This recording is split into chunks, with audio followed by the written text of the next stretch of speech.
Welcome to another excessive episode of Monday Movie Pickup.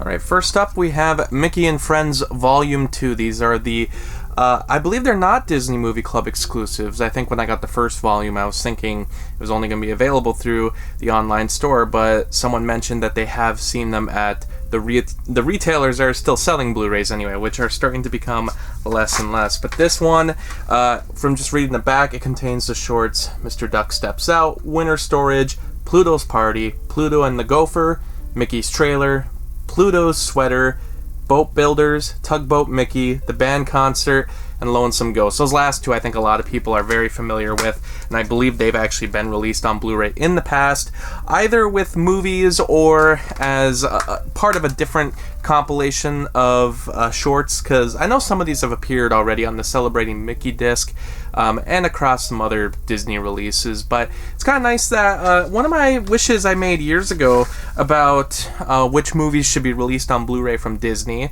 was the Disney Treasures line. So it's nice that they're trying to do something similar to that right now. These aren't nearly as comprehensive as the Disney Treasures, and they're not even as comprehensive as what the Looney Tunes did with the Platinum collections. And now they're even doing some more releases through the Warner Archive that were recently announced for their 100th anniversary.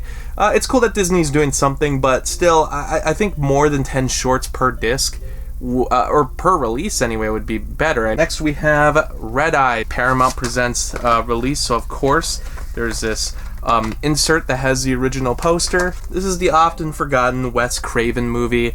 I think a lot of people don't remember it that well just because it's not one of his horror movies, so it's a thriller.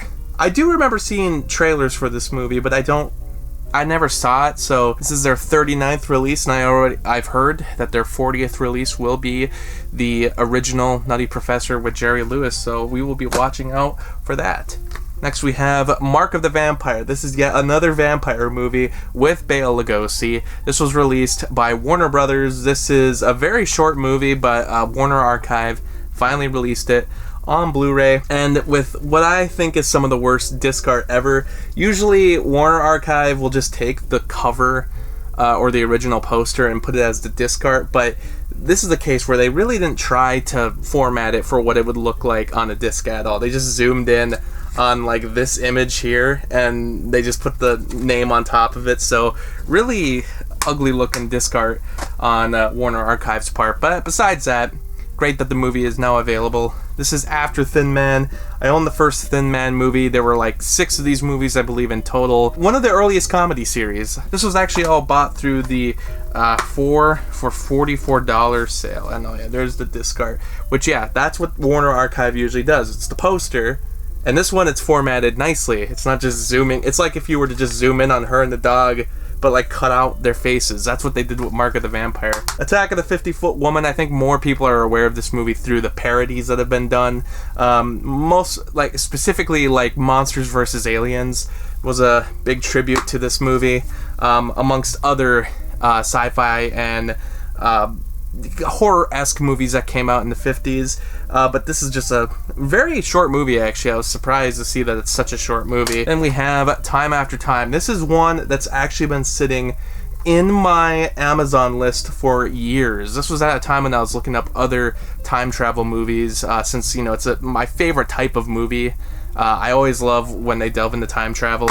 And I heard some very interesting things about this one, but it's been so many years that I don't remember specifically what it was about. Then I have some movies I bought from Half Price Books. This is The Invisible Man. This is a great movie from 2020. One of the last movies I saw in theaters before the pandemic shut down the theaters for many months. Half Price Books had this for a very good price. I just haven't gone.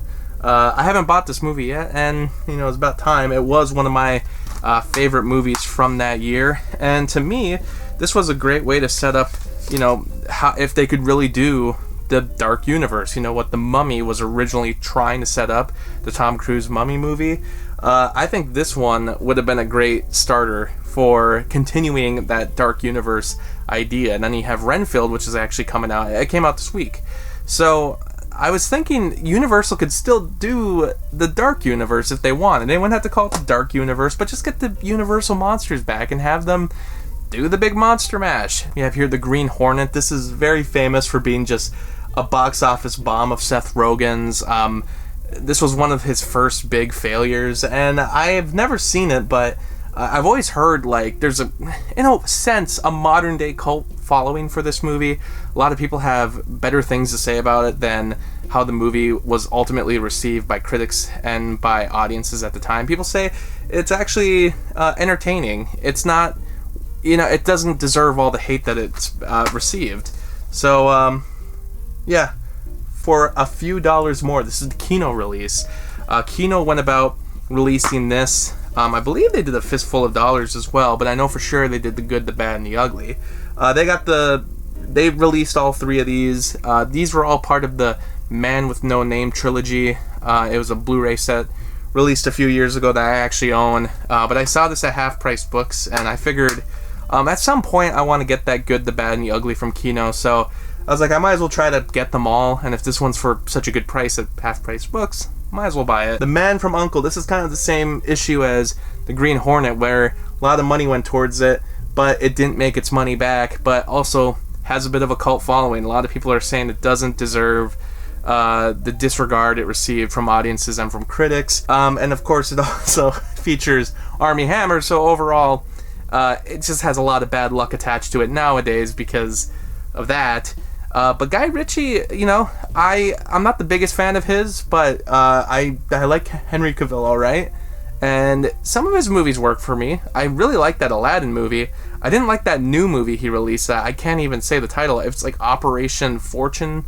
It was some other subtitle to it that I can't even remember. So, that's a great title if I can't remember it. He's kind of hit and miss with me as a director, but Man from U.N.C.L.E. I've always heard good things about, and that's very underrated. We have Dawn of the Dead, another one I got from Half Price Books. This is the 2004 Zack Snyder film, and this has both cuts. This is from Scream Factory. I finally watched the original Dawn of the Dead recently, so I was holding off watching Army of the Dead because I wanted to watch Dawn of the Dead, and then I needed to watch the original Dawn of the Dead before watching this one, even though I know the plots are quite different. And I also know that Army of the Dead isn't necessarily attached to Dawn of the Dead, but there's a few references I heard, a few Easter eggs. So to me, it kind of feels like it's the same universe, but anyway, the whole point of that is I need to catch up on my Of the Dead series. I had seen only Night of the Living Dead for like the longest time, and Dawn of the Dead, as we've talked about on previous episodes when I finally bought it on Blu-ray, it has a notorious release history. Very hard to get the movie on Blu-ray. Even though it's been released multiple times, they're all out of print. They all have very short runs, and the guy who owns the rights is holding on to the rights for a very lofty price, simply because he did a pointless 3D conversion. We have Indiana Jones and the Kingdom of the Crystal Skull. Yes, the movie that inevitably will have a reappraisal once the new movie comes out, because people who are my age, who saw the fourth one at the time when the original fans of the original trilogy, who grew up with the original trilogy, hated Kingdom of the Crystal Skull.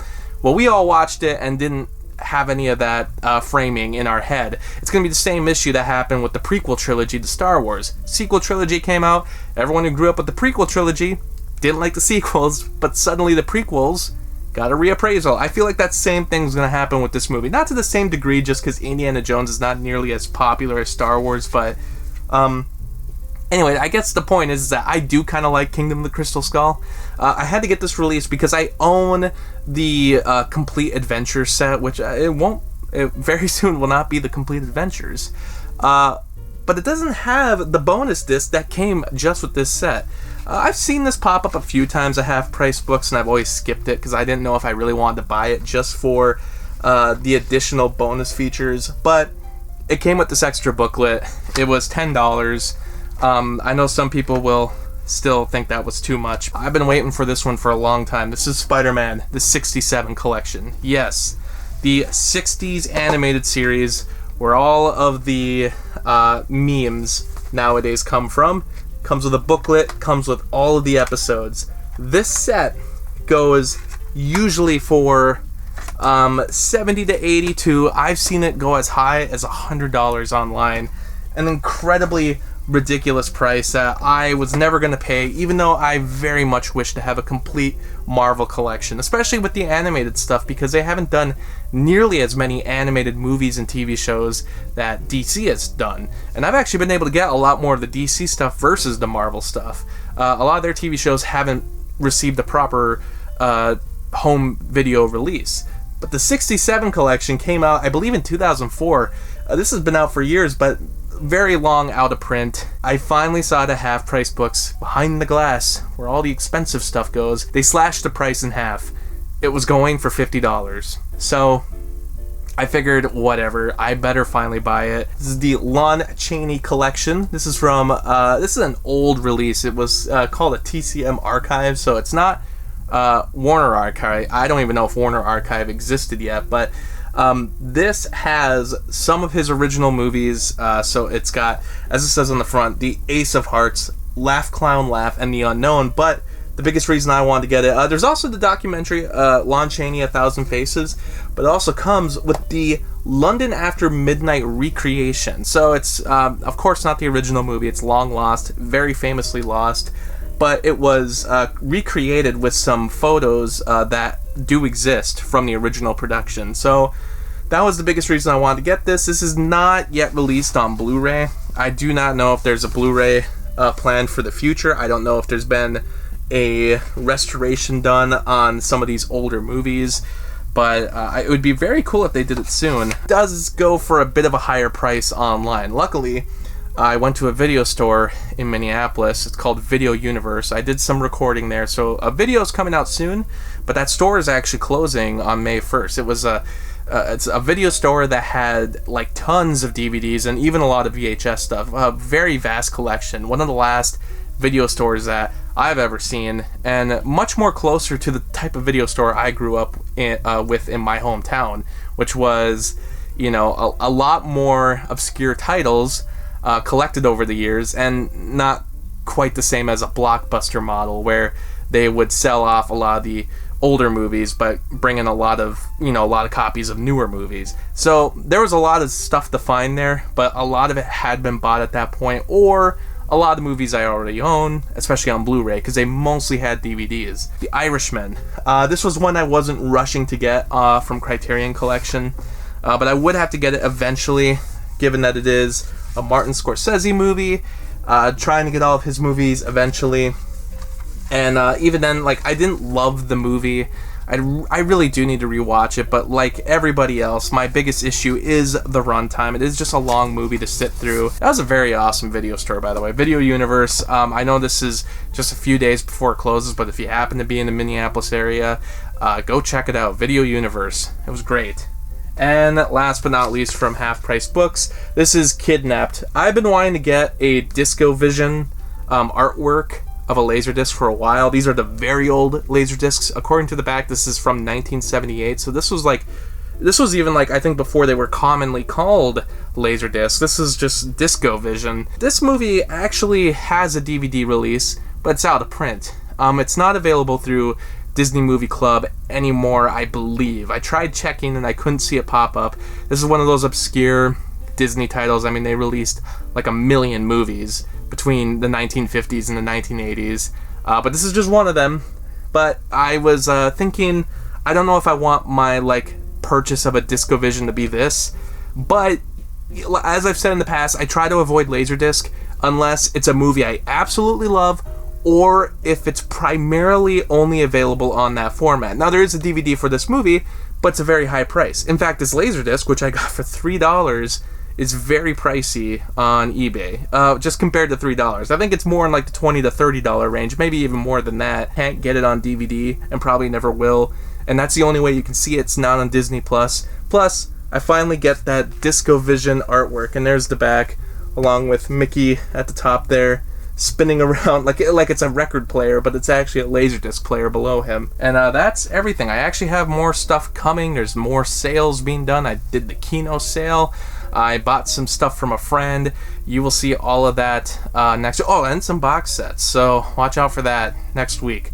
on Monday Movie Pickup, but thanks for watching. Thanks for watching the video, and special shout out to Lauren, Anthony, Frog Daisy, Anna, Kirsten, Spencer, Lucas, Ryan, and Robert for the support on Patreon. By joining my Patreon, you can get exclusive videos and blogs, and for only $7, you can request your own movie review. I hope you stick around, Cinephile, and have a happy, productive day.